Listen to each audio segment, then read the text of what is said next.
Hare Krishna. Welcome back to the Nectar of Instruction, Bhakti Shastri course. Today we will conclude verse 1 and then we'll begin verse 2.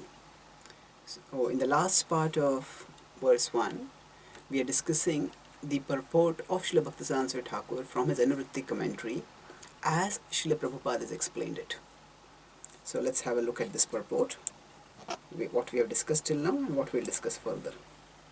So he classifies the urges which are given, the 6 urges, into 3 categories. The urges of the speech, the mind and the body. These 3 correlate with the 3 aspects with which we are meant to serve Krishna. The Tridandi Sannyasi serves Krishna with all the 3 faculties, primary faculties that we have. That is the body, the mind and the speech. So all these 3 which are actually meant to serve Krishna, these 3 faculties also drag us away from Krishna. And the urges that drag us away from Krishna, they can be classified into these 3 categories. So here in speech we discussed, then in mind we discussed, and then in the body we discussed the tongue. And now we will discuss the next 2, belly and genitals. Now when we discussed in the morning earlier also about the belly and the genitals in quite a bit of detail, essentially these 3 are connected. And the important point to understand here is that ultimately each of us has to decide whether I'll be a servant of the body or I'll be a master of the body. Now, servant of the body means we pander to its demands. Master of the body means we use it for our purposes. So even when we are the master of the body, actually speaking, we still remain the servant of Krishna. In fact, the better a servant of Krishna we become, the more a master of the body we become. And conversely, the more a master of the body we become, the better a servant of Krishna also we can become. These are not necessarily contrary attitudes. How can a master be a servant or a servant be a master? Actually, even when we are the master of the body, our primary identity is that we are servants of Krishna. And in order to serve Krishna properly, we have to master the vehicle that we have for the service of Krishna. So somebody may want to be maybe a lover of the nation, and because the person loves the country and wants to serve the country, that person may become an expert, a masterly gunfighter, or an expert fighter aircraft pilot. Now that person attains expertise, but that expertise, that mastery over the weapon or the plane, is all motivated by the desire to serve the nation better. So similarly, a devotee's desire to become a master of the senses, a master of the body, that is motivated by the desire to serve Krishna better. The body is a vehicle which we have been given, and the more we have it in our control, the better we can serve Krishna. So that's why the attitude of being a master of the body, if it is separated from the overall underlying life motive of being a servant of Krishna, then being a master of body can make us proud. But actually, if our whole being is permeated by the desire to serve Krishna, then the mastery over the body that we acquire is integrated into that desire to serve Krishna, because it is a convenient tool. It is in fact an essential tool for our service to Krishna. Therefore, for a devotee, attaining self-mastery, attaining mastery over the body, the mind, senses, this doesn't lead to pride, because the devotee's primary focus is on serving Krishna, not on bragging to oneself or bragging to the world how much mastery over the body I have got. So when we talk about controlling the belly, again, even when I say that if somebody is the master of the fighter pilot, is a masterly fighter pilot, that means that the person is the master of the fighter plane. He just knows how to move it right, how to left, how to move it down, how to make it turn up, how to make it go in change directions.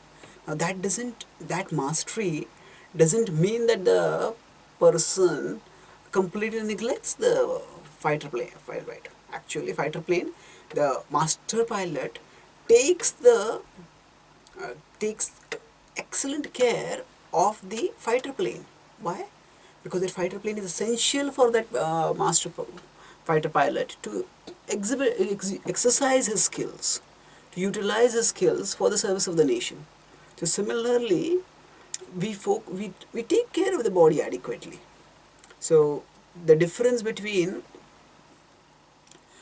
the plane and the body is that the plane a plane never has its own set of desires. The body is also dead, and the body doesn't have its own set of desires.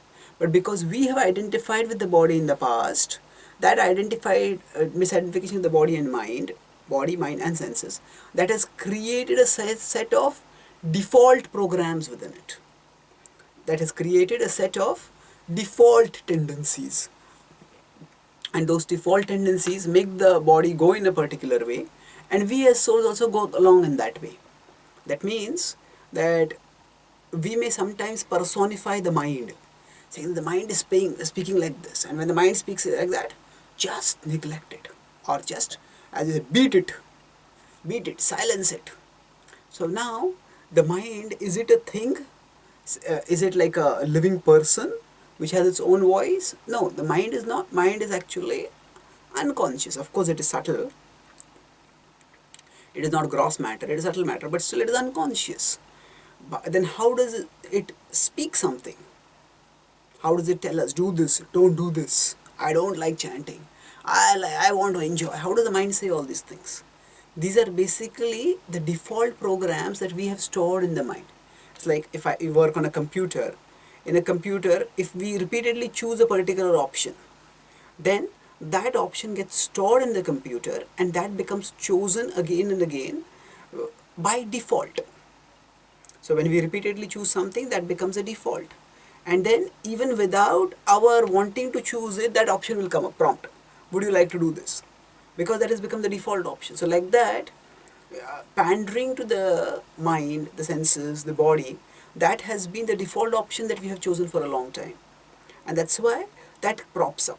It's not exactly a separate, distinct entity, but personification of the mind is a tool that is used for us to recognize the reality and the gravity of the battle with the mind for the sake of self-mastery.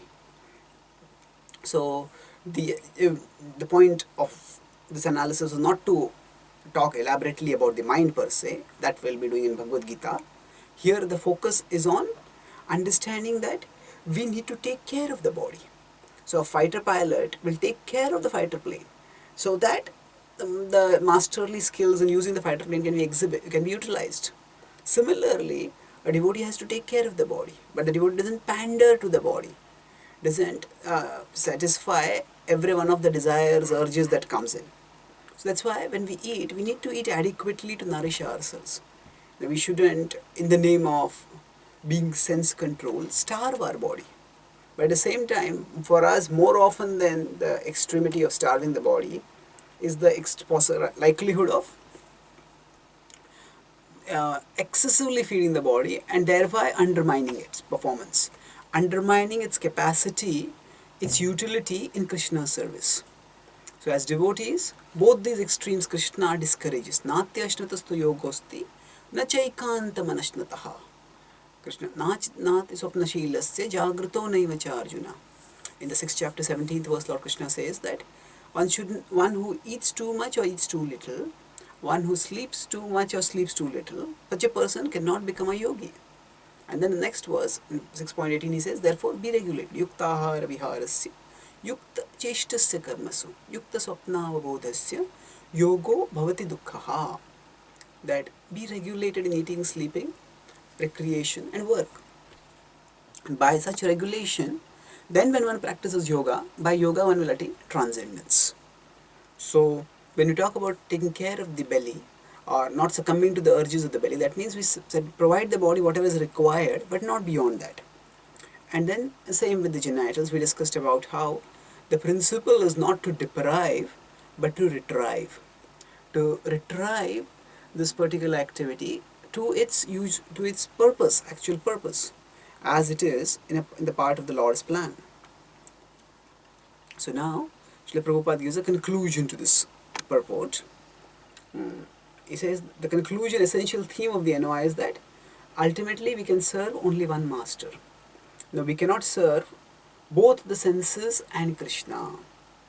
Either we serve Krishna or we serve the senses. So certainly we don't reject the senses in the sense that we have to cut off those senses, emasculate the senses, but we have to subordinate the senses. So now those who serve the senses, they become Godas. As the Srimad Bhagavatam in Prahlad Maharaj's section talks about this verse, Adantago. So Prabhupada quote is also Matirna Krishne Paratah Svatova Mitho Abhividyete Graha Vratanam Adantago Bhir Vishitam Tamishram Punha Punash Charvita Charvananam. So it's quite a frightening verse. What it is saying is that Matir na Krishne, all of us want to have our Mati attracted to Krishna. Sri Chaitanya Mahaprabhu would give the blessing whenever somebody would meet him. If it would be a new person, Krishner Matirastu. May you become attracted to Krishna. And if somebody is already a devotee of Krishna, then he would give Krishner Matirahu. That may you stay attracted to Krishna. So, our goal is to have our consciousness attracted to Krishna. Matir na Krishne. What is it? But it's said over here that once Mati cannot be attracted to Krishna, Paratah Satova. Even if one tries oneself, one tries by the guidance of others, or one tries by combined efforts. Paratah Satova Mitho Avipatyete Graha Vratanam. If one has taken a Graha Vrata, that means one has taken a one is determined to hold on to material enjoyment, to sense gratification. Adanta Gobhir Vishitam Tamishram. And such a person being Adanta Go, having not attained control of the senses drag the person down to hellish suffering.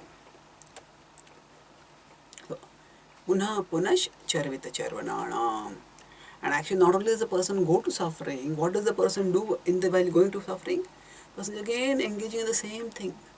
Chewing the chewed. Punash Charvita Charvananam. Again and again the person keeps eating the same thing and doesn't actually learn about any higher happiness in life. So what is Punash Charvita Charvananam? Eating, sleeping, mating, defending. That's what we have done in so many lives in the past, and if we keep doing it again and again, then we are not utilizing the privileged opportunity that human life offers us. Human life offers us the opportunity to access and experience spiritual happiness, something which other life forms can't do. So, if we do the same thing which we have done, if we do the same thing which all the other living beings are doing, then instead of choosing to be special, we are choosing to be ordinary. And actually, it's not just ordinary. Instead of choosing the wonderful, we end up choosing the dreadful. Because when we don't serve Krishna, then our senses, they drag us down to terrible activities, to sinful activities, and the result is dreadful. To suffer in this life because of the constant craving, the constant agitation, the constant frustration, and then in the next life also there is further suffering as a consequence of our misdeeds. So this is the verse basically saying that it is talking about the destiny of those who remain addicted to sense gratification. They will simply chew the chewed and keep suffering in this and next life, and they will not get attracted to Krishna no matter what they do. They try their own efforts, try with others' efforts, or try with consultation. Now what does it mean? Actually, it's like a disease. If I have a disease, then say if I got diabetes and I want a cure, so I may try to cure myself. I may go to a doctor, the doctor may tell me some prescription, and both of us may consult and we may decide, okay, this is how I'll take the treatment. But if I just keep ingesting sugar constantly, and if I don't control my urge to eat the sugar, then no matter what treatment I take, the treatment is not going to work. So in some cases, maybe in the future, some scientists will discover, may be able to find that I can eat sugar and still I can avoid diabetes. Unlikely. But even if that happens, that doesn't apply to spiritual life. Matter and spirit are opposites. If we get caught up in material enjoyment, if we remain attached and addicted to material enjoyment, then our consciousness stays in matter. And if our consciousness stays caught up in matter, then the consciousness cannot become spiritual. And if the consciousness cannot become spiritual, then it cannot experience Krishna's grace, it cannot experience Krishna's presence, Krishna's love, and therefore it cannot experience Krishna conscious happiness. So these two are opposites. And that's why the attachment to material enjoyment, when we decrease it and redirect our consciousness towards Krishna, then we can experience spiritual happiness. So the purpose of this whole point is that Matir na Krishna. One cannot become attracted to Krishna if one is attached to sense enjoyment. So now what do? We may say we all have our attachments. First thing is that the attachments do not cross the boundaries of dharma. We have the regulatory principles and we follow them properly. That itself keeps the attachments under control. And within that, we try to bring our consciousness closer and closer to Krishna and more away from matter. And in this way, we can move forward in our journey towards Krishna. So we take things one step at a time. This verse should make us sober, but at the same time, it shouldn't make us scared. The medicine is working, but for the work to become manifest, then for the work's result to become manifest, then other conditions also apply. If a person is diabetic and somehow feels that I just can't give up sugar, well, at least keep taking the medicine. If you don't take the medicine also and keep eating sugar, then this condition will become worse. And gradually, by taking the medicine, develop the willpower to give up the attachment to sugar. Similarly, even if we are unable to give up our material attachments, if we feel that they are too strong, then that shouldn't cause us to stop practicing devotional service. Because only when we keep practicing devotional service will we gain the strength, will we gain the taste, by which eventually we'll be able to give up the lower taste. So anything that happens, no matter how strong our attachments, no matter how severe our falls, we should never become discouraged by hearing these kind of scriptural statements. Because ultimately, our only source of spiritual strength is our Krishna consciousness. And Krishna consciousness depends on our enthusiasm in Krishna consciousness. So, if I am discouraged, then I cannot be Krishna conscious. If I can't be Krishna conscious, then by default, I'll be becoming materially conscious. Then the very thing that have made me discouraged, I will do that very thing more, because that's what I'm thinking about. So therefore, whatever we are conditioned, we enthusiastically keep practicing Krishna consciousness, and by gaining strength and taste from there, we battle our attachments and gradually give them up. So when we learn to serve Krishna and we become absorbed in the service of Krishna, then we become the controller of the senses. And when we become the controller of the senses, then we are able to advance nicely in spiritual life, steadily. So this is the beginning of this particular book. We talk about how we all have to bring the Vegas, the urges, under control. Let us go to the next mantra now.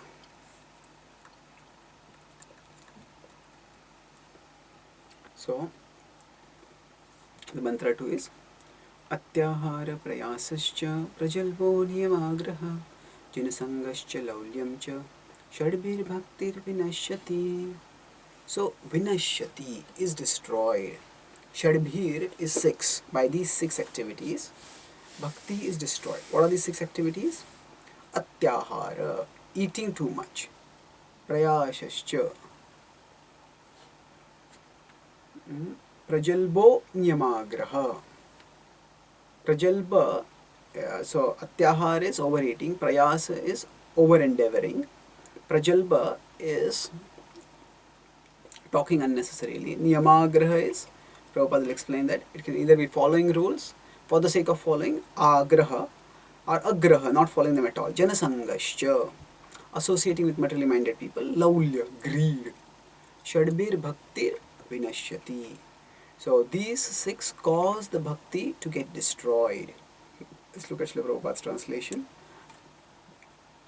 One's devotional service is spoiled when he becomes too entangled in the following 6 activities: eating more than necessary or collecting more funds than required, over-entering for mundane things that are very difficult to obtain, talking unnecessarily about mundane subject matters, practicing scriptural rules and regulations only for the sake of following them and not for the sake of spiritual advancement, or rejecting the rules and regulations of the scriptures and working independently or whimsically, associating with worldly minded persons who are not interested in Krishna consciousness, and being greedy for mundane achievements.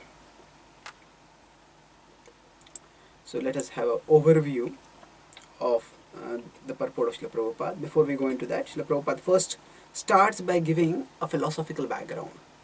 He says that human life is meant for plain living and high thinking. So why is that? Because we are trapped in material existence, and there are three energies of Krishna, the Antaranga, Bahiranga and Tatastha. And to the extent we situate ourselves in the Bahiranga Shakti, so we are the Tatastha Shakti, we are the marginal energy. The spiritual energy is the Antaranga Shakti. The Bahiranga Shakti is the external energy. So to the extent we get caught up in gaudy living as contrasted with simple living, then we are getting implicated, entangled in the external energy, and then we can't become liberated. So high thinking, on the other hand, helps us to think about spirituality. High thinking doesn't mean just we look up high and think. High thinking means we think high thoughts, thoughts about higher realities of life. And the highest of all realities is Krishna. He is the samambonam, mattah parataram nanyat kinchidasti dhananjaya. In 7.7 in the Bhagavad Gita, Krishna says that he is the highest reality. So there is no truth higher than him. So high thinking ultimately means to think of the highest object, highest reality, that is Krishna. So that Krishna is of course supremely spiritual. He is supreme spiritual reality. So when we cultivate high thoughts, then by those cultivation of high thoughts, we move from the marginal energy towards the superior energy, towards the internal energy, Antaranga Shakti. So simple living saves us from getting entangled in the external energy, and high thinking enables us to move towards the internal energy, towards the spiritual energy. So this whole set of 6 verses or 6 points in this verse are basically talking about how to implement simple living and high thinking.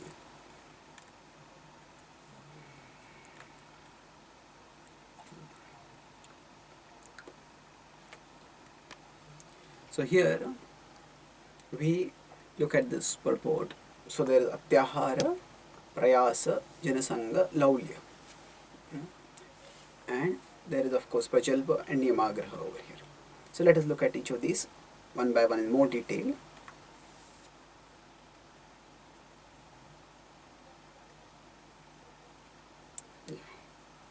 So here, this how they spoil bhakti, that is what Srila Prabhupada is explaining.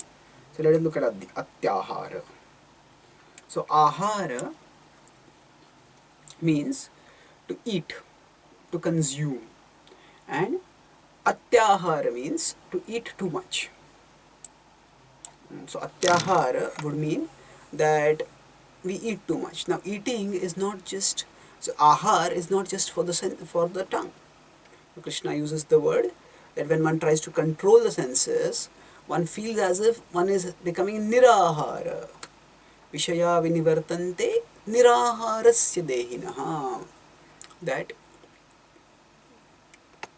in 2.59 he says when we try to control the senses, in 2. So he says that actually niraharasya dehina, we feel as if we are not getting ahar.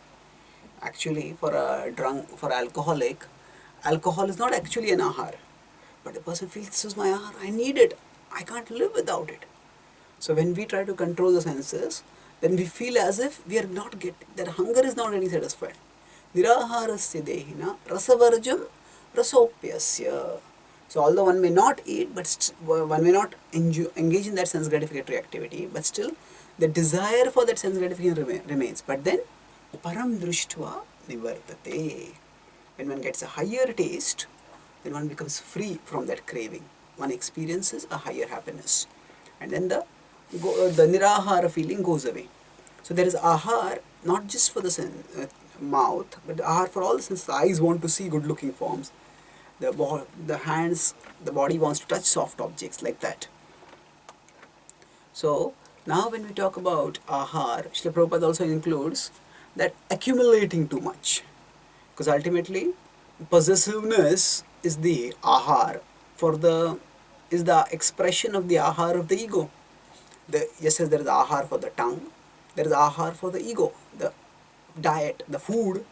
Therefore, the ego is possessiveness. I own this house, I own this car, I own this factory, I own this. So, accumulating too much is also atyahara. Now, Srila Prabhupada gives an example from nature for this, that when there is, when the bag of rice is kept in the market in a public place, birds will come and collect some things, whatever they need, they will eat it and go away. But human being comes along, the human being will grab all of it and try to save it for oneself. Now what is Srila Prabhupada illustrating through this? So we may say, isn't it a sign of intelligence? Now, I'm going to need grains tomorrow, so better let me keep all the grains with me. Why keep it lying on the street? It's actually, every example has a particular context and a particular purpose. There are other places where Srila Prabhupada also talks about importance of saving for the future. Srila Prabhupada says that whatever we earn, a significant percentage of that, 25%, we should save for future emergencies. So that is a valid point which needs to be taken care of. But we shouldn't mix up analogies. The point of this analogy is that we have a grabbing mentality. So we are not talking about a situation where there's shortage of food. We are not talking about a situation where a person will not have something to eat in the future. We're talking about a simple principle that human beings, whenever they see anything, they just want to grab it. And they want it as much as possible. Now often when a person wants to grab more and more, the person is not really thinking about, oh, in the future I may not have something. At that time when a person takes it, it's just because of greed. Now for example, now if say we are a part of a program, and after that gulab jamuns are being served, and then there are 100 gulab jamuns and there are 50 people, so everybody is going to get 2 gulab jamuns. But somehow if some person gets entry into the kitchen before the gulab jamun is served, now that person will take 2, not 2, 4, 6, 8, 10, just grab it. Now why is that? That person is not thinking, oh, tomorrow morning I will not get any breakfast, so I should eat as many gulab jamun as possible. No, the point there is, one is just caught up by the greed, the craving of the tongue. So this is similar over here. Savings is a valid point, saving for the future, but independent of the consideration of saving for the future, human beings often accumulate not out of the concern for the future, but accumulate because of the greed for possessing more and more, irrespective of its utility in the future, and irrespective of the possibility that their grabbing may cause deprivation to others. There are billionaires who sometimes have 500 shoes or maybe 1,000 dresses. Now they're never going to wear so many shoes or dresses. What is that possessiveness is so great? They could very well give that. Instead of using that money, they could use in charity, do some welfare activity. Even if they don't believe in God, they could do some material welfare. If they believe in God, they could do spiritual welfare, all-round welfare. So the point of this example is we human beings have a tendency for atyahara. Now this tendency for atyahara stays not only in the secular realm, but it also comes in the religious realm. Coming in the religious realm means that this tendency infects people who are practicing religion also. So there is, many people practice dharma for the sake of artha and kama. And Srila Prabhupada quotes here in the Bhagavatam verse, he says, kamasya na indriya pritir, and he says dharmasya ya apavargasya. So dharma, when it is practiced for the sake of, for gaining material things, then it can become possibly atyahara. That means I get material things and then I feel greedy. I want more and more and more. And religion also becomes a tool for me to get more and more. then rather than religion becoming a means to attain God, religion becomes a means to possess, control and dominate the world. So such practice of religion that is divorced from its ultimate purpose is short-sighted. So that is what the Bhagavatam rejects. Now certainly we need things in this world to live, and they are important, but they are not all important. They are important within their limited context of this world, this body needs.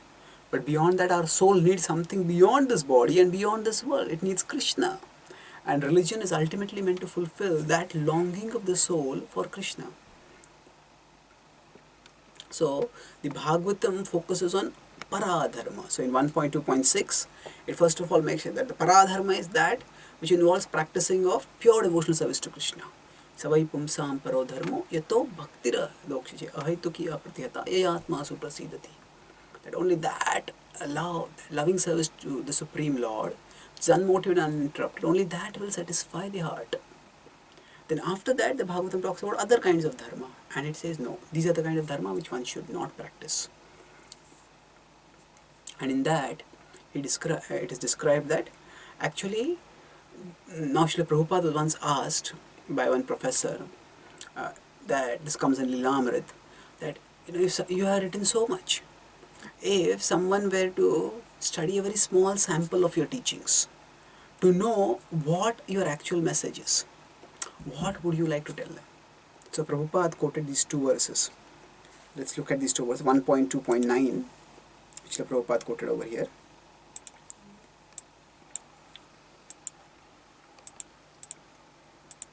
So 1.2.9 is talking, Prabhupada says these verses are important because they are talking about the purpose of life. So this verse and the next verse.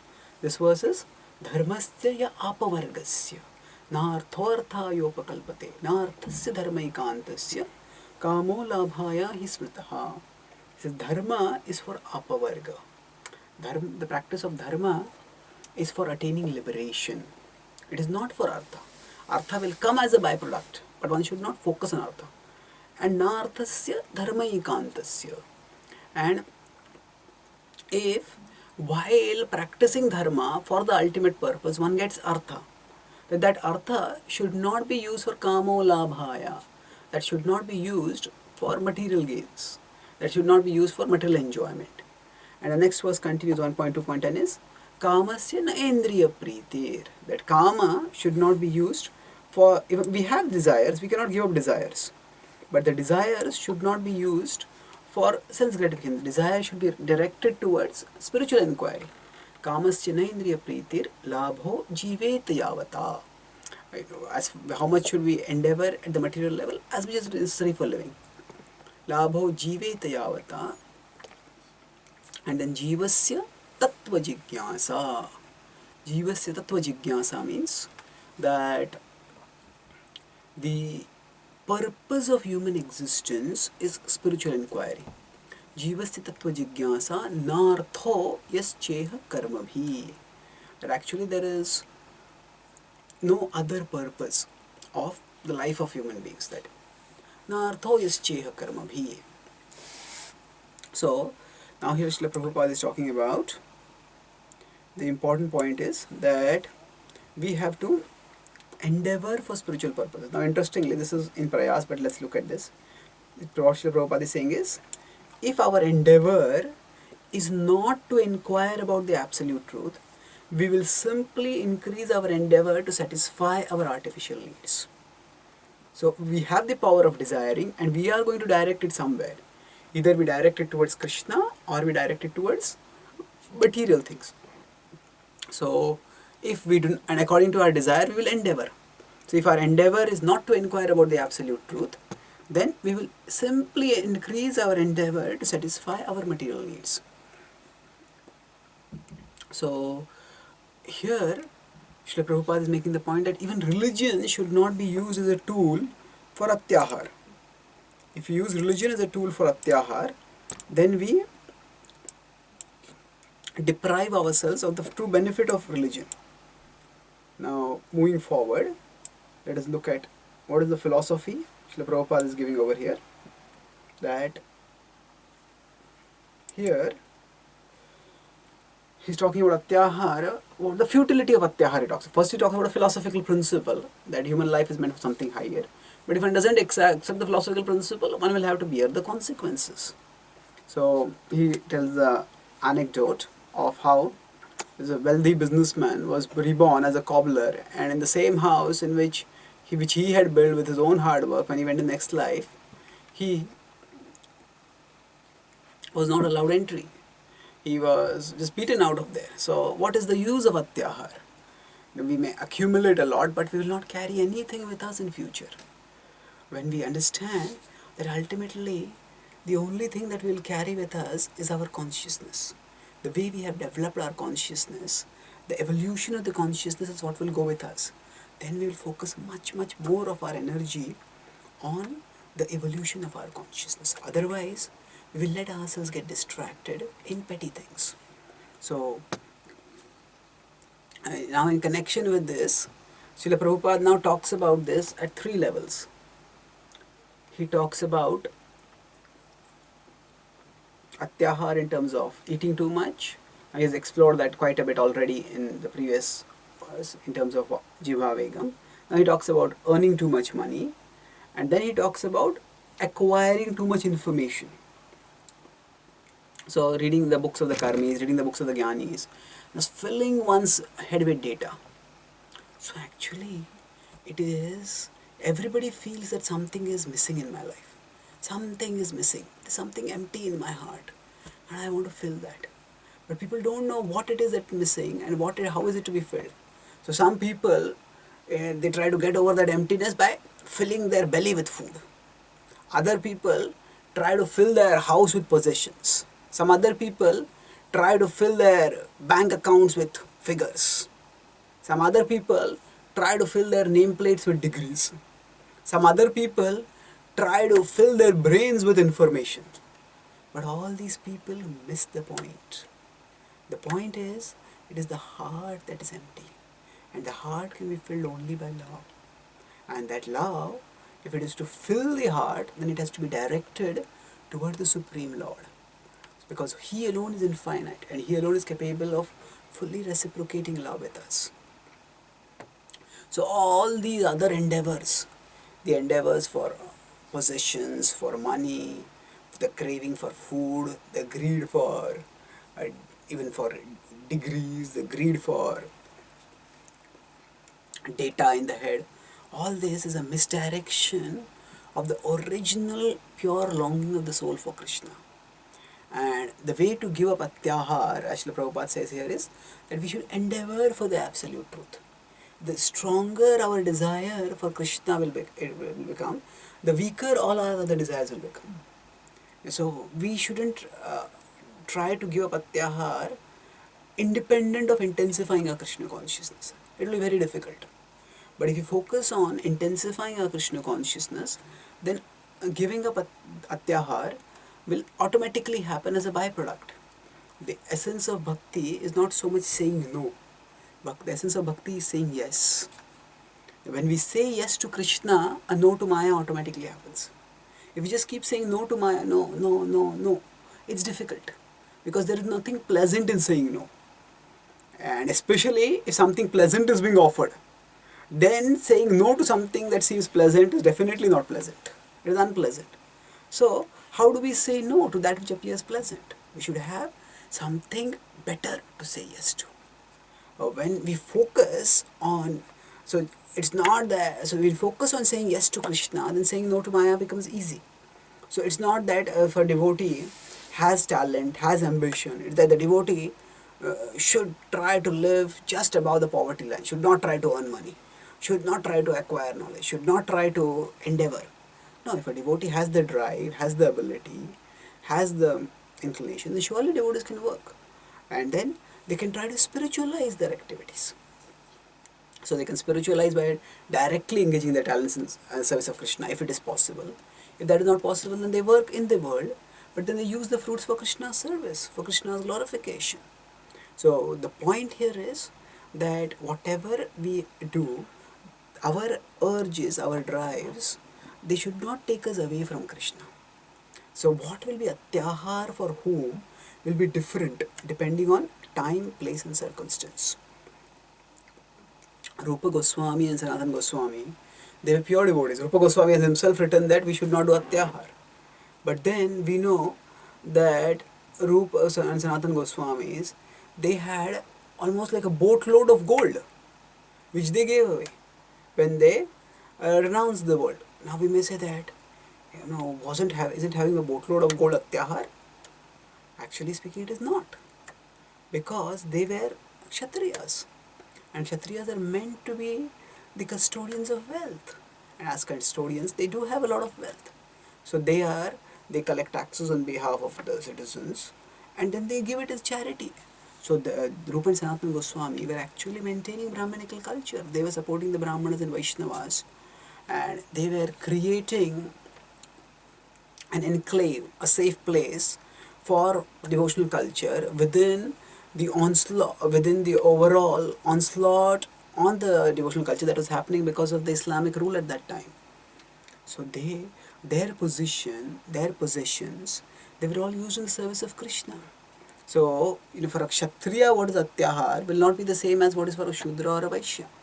So all of us, we have to decide what will be atyahar for us. Now how can we decide that? That brings us to the next point. Actually, atyahar leads to prayas.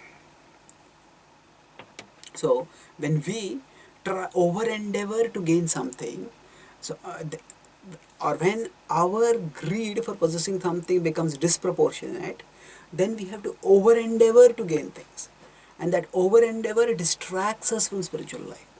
We can see clearly Rupa and Sanatana Goswami, they had such fabulous wealth, but that did not distract them from spiritual life. Why? Because they had the talent, they had the skills, and they were able to do their administrative duties so effectively, so efficiently, so competently, that the Nawab Hussain Shah made them into ministers, the Prime Minister and the Finance Minister in his cabinet. And by that, they got power and position. But even while they were executing those very responsible duties in the government, at the same time, they were also doing the devotional activities. Even now, in Ramakeli, there are the remnants of the replica of Vrindavan that Rupa Sanatana Goswami had created over there. And through that, they had actually not only enhanced their own devotion, but they had facilitated the protection and the propagation of the devotional culture at their times. So their accumulation of wealth was not atyahar. The kings in the Vedic times had tremendous opulence, but that is not atyahar, because the king is the representative of God in the world, and a king has to have authority, and authority requires, associated with it, positions and possessions. So different devotees may have different levels of possessions and positions, and if they can maintain that without letting the maintenance of those things cause them so much anxiety that they become completely disrupted in their normal living, then that is not atyahar for them, because it doesn't lead to prayas. So all of us can make out what is manageable anxiety and what is unmanageable anxiety. That means if I am, say, earning a particular amount, I am earning 30,000, and then I take a loan for a house in which the premium for the loan that I have to pay is 25,000 or 20,000, then I am going to create tremendous anxiety for myself. But on the other hand, if somebody is earning 75,000 and that person takes a loan which for a house which costs 20,000, that may not be a big amount. This is just a simple example. But the point is that we all know what anxiety is manageable and what anxiety is unmanageable.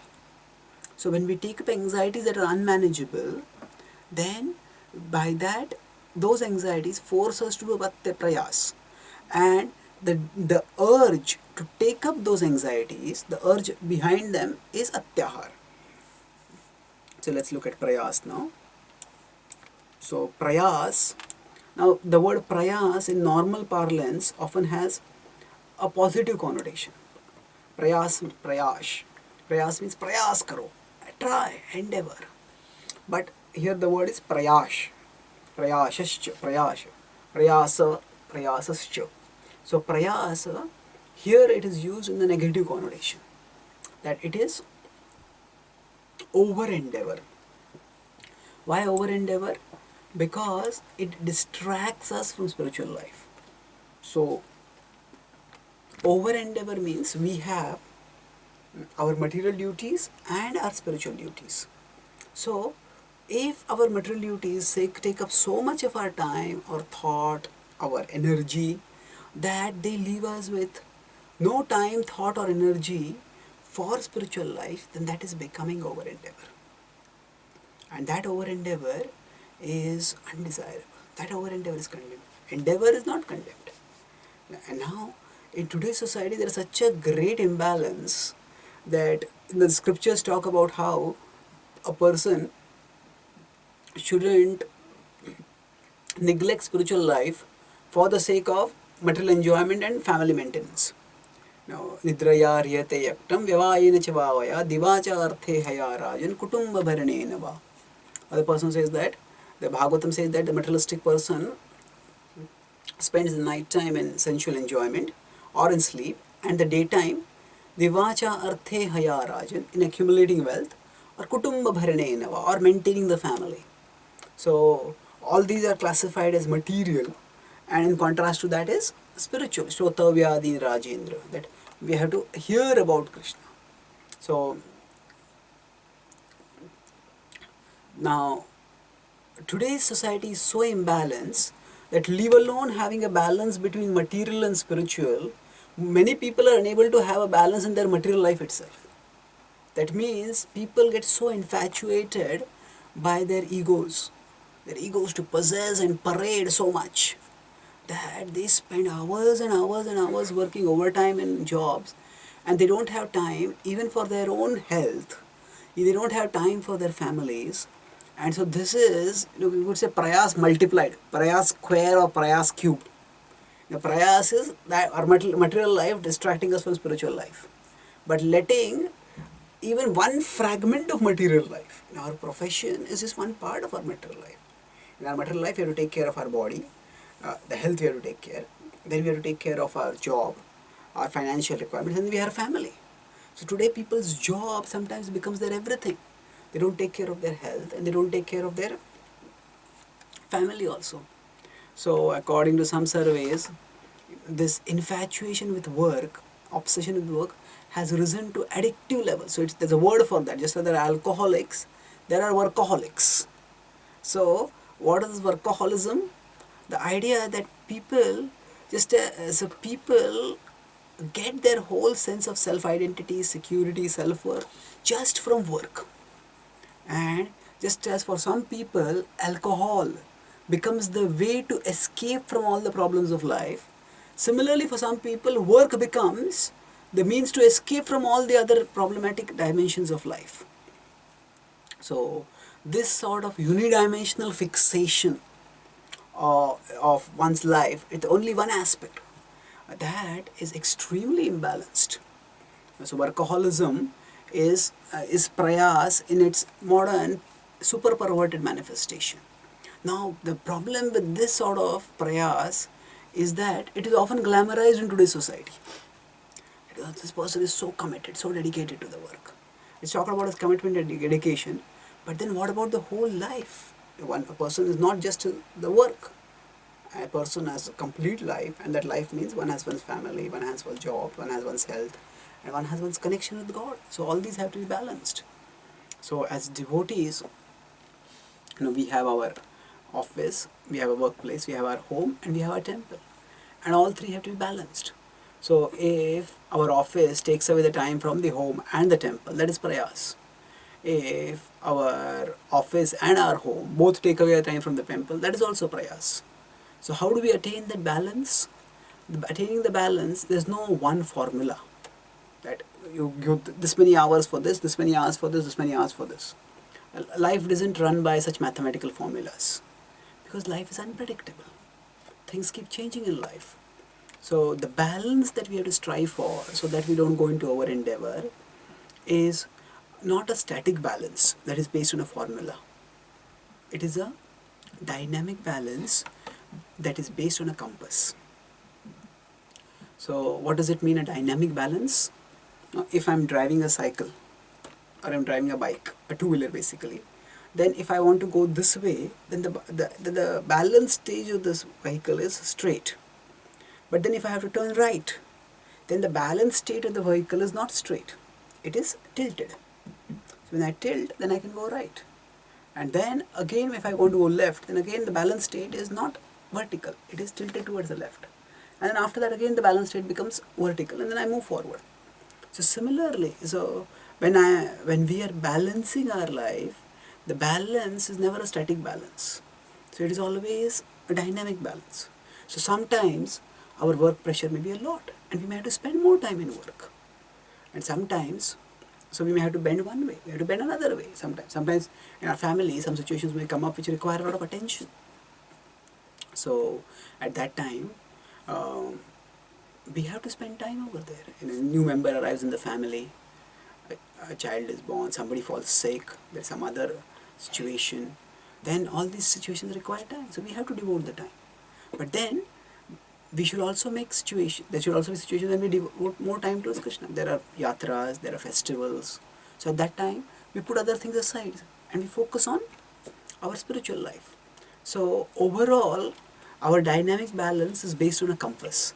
A compass shows us the direction. So like that we know that overall I have to progress in my spiritual life, and while progressing in my spiritual life, I also have to manage my professional life and my family life in a progressive way. So how I will do that? So depending on the situation, sometimes one aspect of my life, one portfolio in my life may need more time. Other times another portfolio may need more time.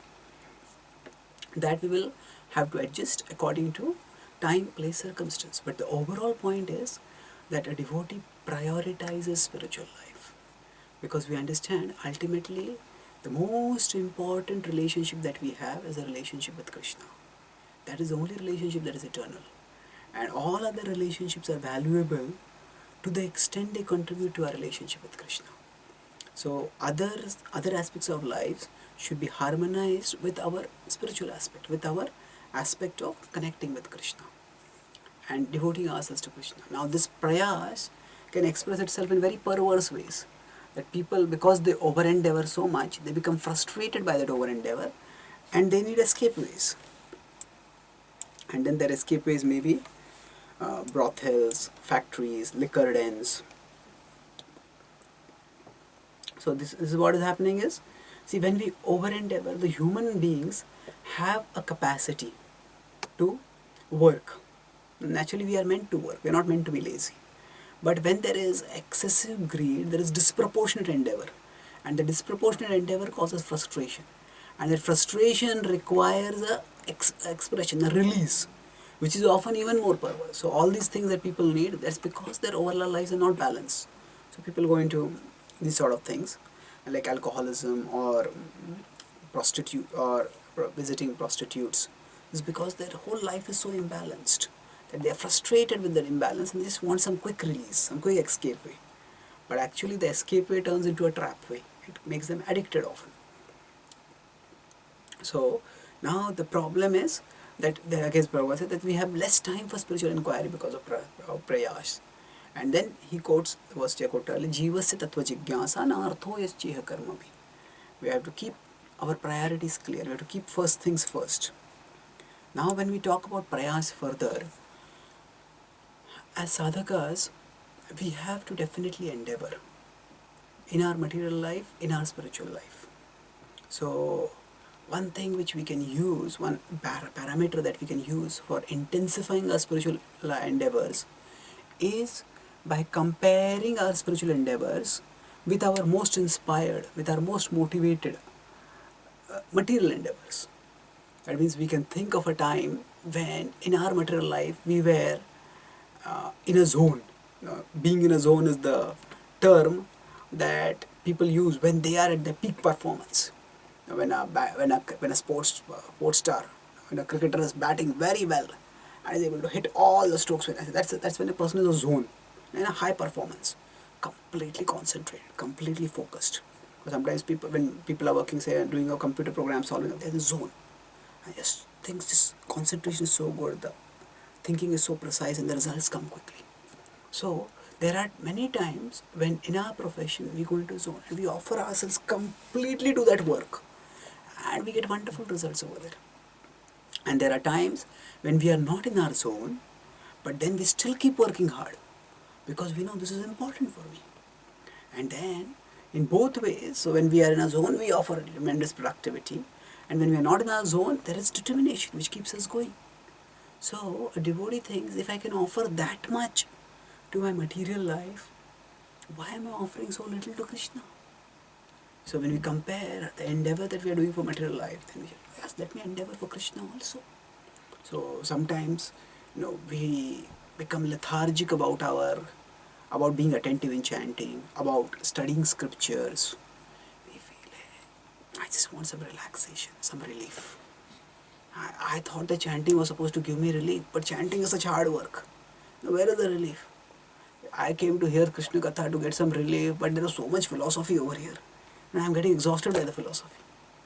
Now we have to understand that Krishna consciousness relaxes us. But how does it relax us? It relaxes us through exercising us. Just as when I go to a gym, I lift weights. Now by lifting weights, what happens is my muscles become stronger. And when my muscles become stronger, then whatever other activities that I have to do with a fitter body, I can do them better. But the process is exercise. And the word exercise is related with the word exertion. Exercise involves exertion. But through that exertion, there is building up of strength. So similarly, when we practice Krishna consciousness, whether it is chanting, whether it is studying scripture, that is actually a spiritual exercise. So we are thinking about Krishna. Our mind is small, our thinking capacity is small, but within that we are bringing the biggest object for our thought, it's Krishna. So when we think about Krishna seriously, systematically, soberly, at that time, that is an exercise internally for us. And when to the extent we do that exercise, to that extent we become well built internally. Our muscles improve. Although there's exertion involved, we'll find that if we exercise ourselves during our chanting, if we exercise ourselves during our studies, then by that our conceptions expand, our consciousness broadens, our perspectives become more inclusive, and then we are able to function more effectively in life. So that exertion that we do when we are in Krishna consciousness, that enables us to function better later in the rest of our life, not just in the rest of our devotional life, but also in the rest of our whole life. Because if our thoughts are clearer, then we can do everything better. So we shouldn't shirk from endeavor in spiritual life.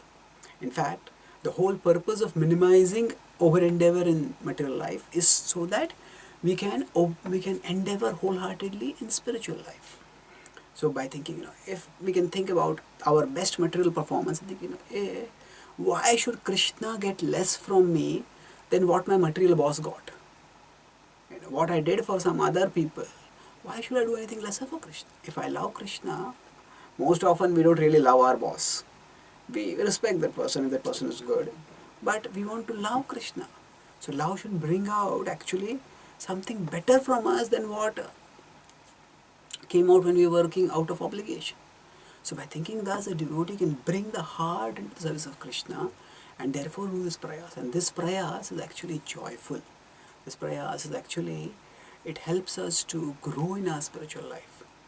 Tomar sevaye dukha hoye jata, seyo to parama sukha, seva sukha dukha parama sampada, nashaya vidya dukha.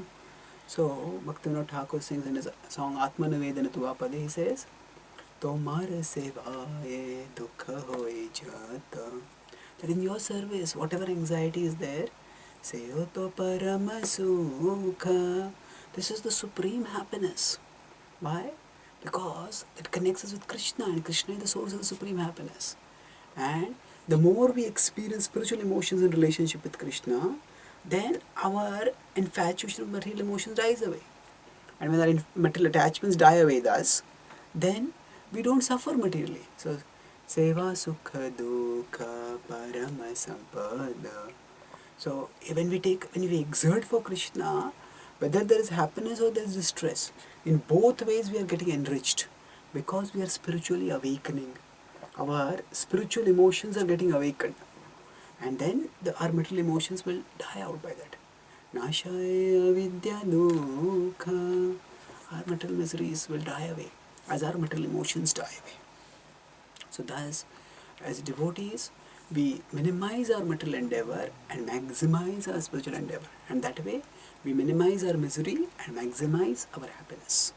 Thank you very much. Shri Updeshamrit ki jai. Shri Rupa Goswami Pad ki jai. Srila Prabhupada ki jai. Gaur Bhaktivedanta ki jai. Gaur Premanande. Thank you very much.